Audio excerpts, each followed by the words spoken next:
Assalamualaikum petani Ivorian sekalian. Alright. Hari ni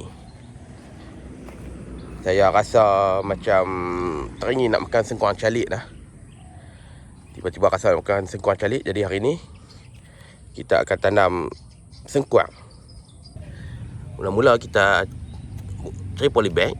Polybag yang besar lah. Okay. Dah siap macam ni. Bismillahirrahmanirrahim. Okay, kita lepaskan biji. Kambui. Okay, settle. Baiklah, telah hari yang ke-12. Akhirnya tumbuh juga. Dia nak mencambah, ambil masa dalam 10 hari ke nak mencambah. Sekarang ni dah ada hari ke-12. Betul tak? Betul ya? Hari ke-12. Hari ke-12.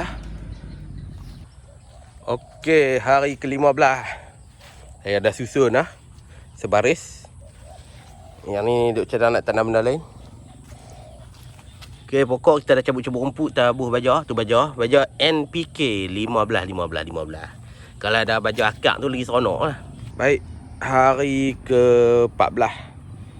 Dalam masa seminggu itu tak banyak perubahan. Hari ke-14 ni kita nampak dia dah mula menjalak. Tu dah. Pucuk yang kita tinggal pun dah besar.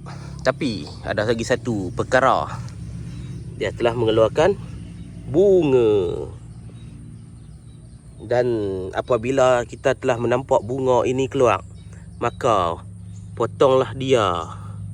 Dan janganlah biar ia ada bunga. Macam tu. Macam tu. Dan macam tu. Okey. Baiklah. Hari yang ke-40. Pokok pun dah menjalak dah. Style ni ya. Daun dia macam ni. Patutnya daun besar macam ni lah. Okey, hari ke-40 ni kita buh baja lagi. Okey, hari ke-40 kita buh baja. Secukup rasa. Dan ada satu bagi benda yang penting untuk kita buat pada hari ke-40 ni, iaitu kita kena trim. Kita akan trim daun ni. Dan pucuk ni kita kena buang. Yang ni kita buang macam tu. Rumput nak cabut macam biasa. Okey, hari ke-68. Masa ni bunga kalau nak buang pun boleh. Kalau tak mau buang pun boleh dah. Pasal bunga buang dekat 3 kali je. Tapi eloknya nak bui besar kita buang dah kan. Okey, hari ke-80. Hari ni kita buh baja. Ini kali terakhir dah kita buh baja. Masa ni bunga pun tak payah buang dah. Ni bunga dah. Kalau kita biar untuk kita boleh tuai, kita boleh cabut tengok. Pokok tak panjang mana. Dalam belum tahu lagi. Jadi kalau lepas ni update, kita akan cabut dia. Okey, tunggu.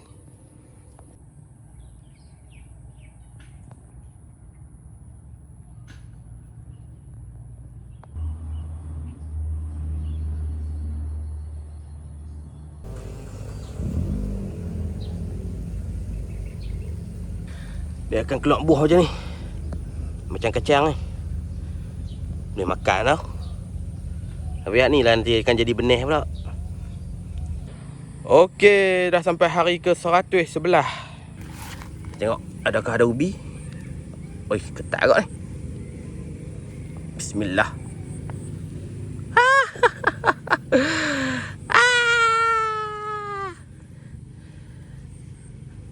Apa ni? Oh, panjang. Lama, tak jadi lah.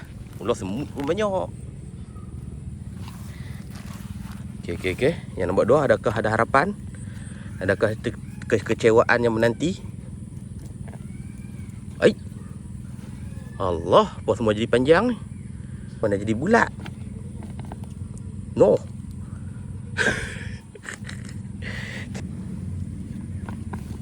Oh, hak ni nampak sikit.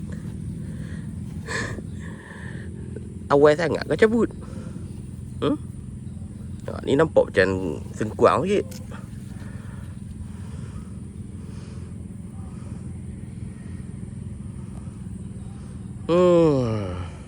Dia tak boleh tanam polybag kot.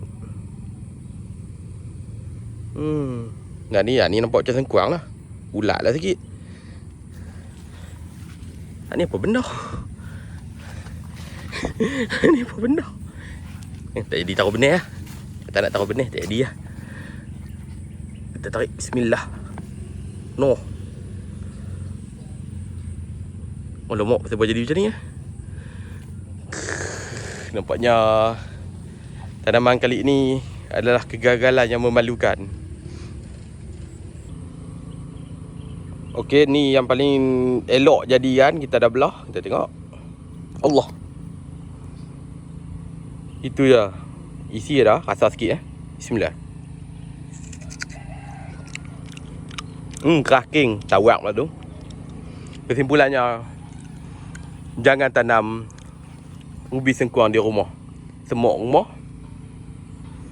macam ni, beli berapa ringgit lah ni. Kalau beli baru sekilo 3 ringgit ke apa. Tak makan lah sengkuang calik saya.